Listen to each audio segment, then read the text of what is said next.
The patch notes for July 2025 just came out, and once again, they aren't looking too good. Once again, we're having to fight with Grandma and Grandpa over why anime is not the devil's work. At this point, it's just kind of ridiculous. It seems like every time we turn around, there's more. I don't even know what the word is. Unadvised, uninformed, like old people or like feminine activists just trying to get something off of somewhere and delete it from any kind of existence at all.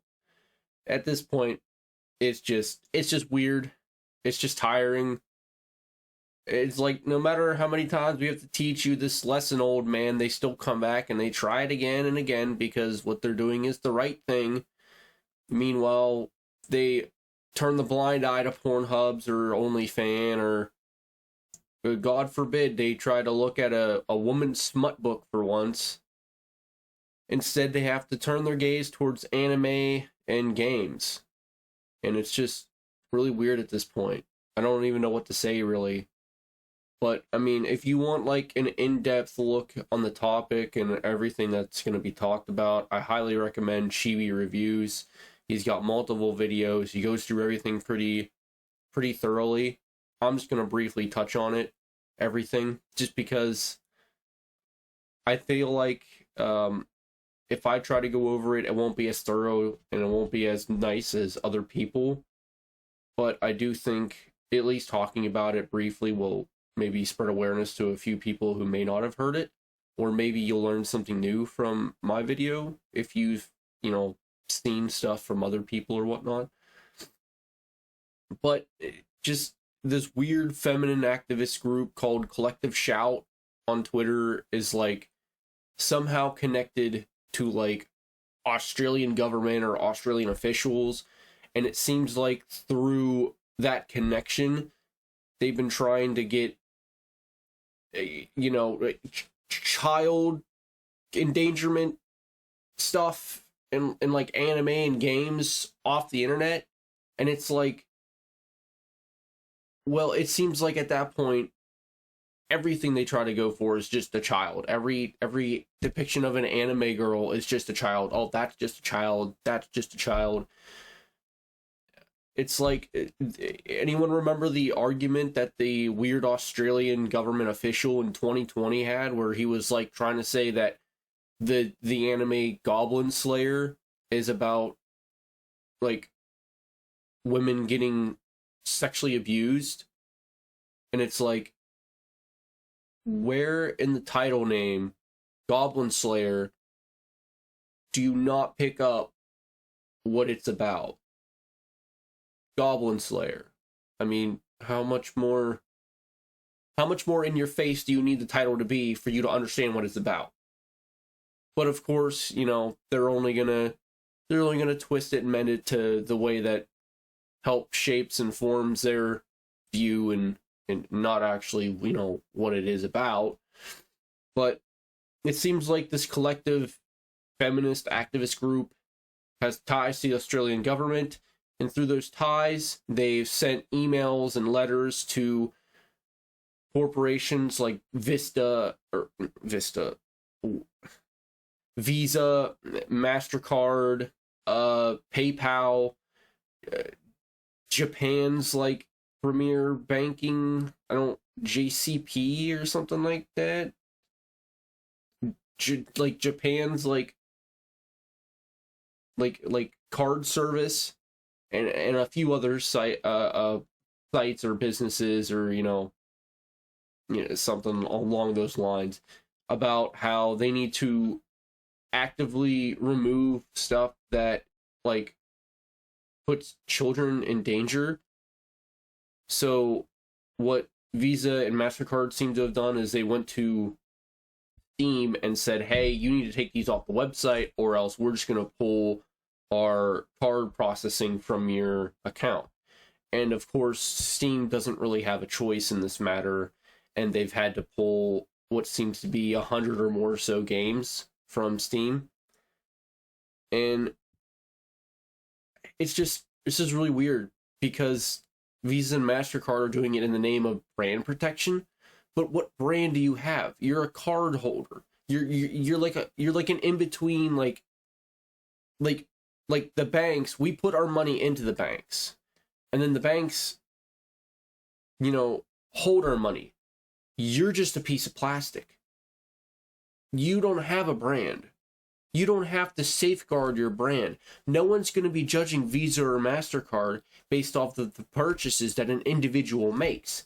If I go out and I buy Teen Slut Road Trip 3, no one's going to be going after my bank and being like, how could you allow this to happen? How could you do this?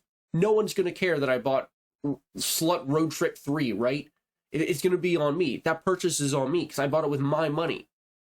So I don't know why Visa and MasterCard need to seem like they're doing the morally righteous thing when it doesn't even matter. You don't have a brand.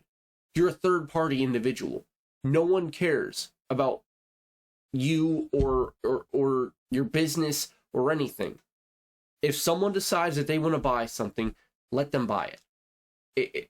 It's just really weird how these higher-ups and government officials think they have to dictate every little thing about our lives. Meanwhile, they allow stuff like Pornhub or OnlyFans to exist. And then they actively allow transactions that actually harm real people and real children. I mean, you can look it up on the internet now. How many articles are there about OnlyFans allowing, or maybe not allowing, but OnlyFans, like I don't know if they're like pages or profiles or what not. I've never used OnlyFans, never even touched it, but like there are like actual children being abused on the website, and Visa and MasterCard are allowing transactions for those. So why does it matter if a fictional character is seen without her shirt on? Why does a drawing matter? It's so weird how people want to like make this weird connection between a drawing and real life, and it's just super weird. It's super out of there. These old people and there's a weird like gnat near the kid. Get the hell out of here! Shoot! God damn! They're sending their government drones after me now. Do you see that? Holy shit! But it's just really weird how grandma and grandpa seem they need to gatekeep us from the stuff that we enjoy. Yeah, I'm not really a fan of the games either. I mean, I don't want to say like it doesn't affect me, because it definitely does. Because who's not to say that, first they're going after the quote unquote incest and child endangerment games, but then like who's to say that next isn't going to be mouthwashing or like Coffin of Andy and Lele, or name any other game with like blood or like even a little hint, like a little sprinkle of like sexual violence, right? Because that's just what these weird feminine activists and weird government officials, grandma and grandpa, does. They go after anything that can be seen as bad. Meanwhile, they don't do anything that actually helps us. Like where are these activists get the hell out of here. What the fuck? Why are you so like encapsulated with my camera? But like where's all their speaking out about the Diddy files or the Epstein files? Anything else that has affected real people in real life situations, where is their outcry and their demand for justice there? No. Instead, they have to go after fictional people, fictional things, make-believe story fantasies. And it's just tiring at this point. It's just really weird how we have these grandma and grandpas that want to make the world better. Meanwhile, they just like don't do anything to help the world. But that's enough of my rambling. Like I said, I just wanted to touch this really quick, get my thoughts and opinions out of there, if this could even be considered thoughts and opinions. But yeah, like I said, YouTuber Chibi Reviews, he does a much better job of going over everything, explaining everything, showing people that are connected, talking about Collective Shout. I don't remember if I mentioned Collective Shout, but mentioning Collective Shout and the individuals, uh, within Collective Shout that seem to be pulling the strings or at least making moves behind the scenes. Chibi Reviews does a much better job. He's really great. I enjoy watching his videos. But yeah, that's really about it for me. Hope you liked the video.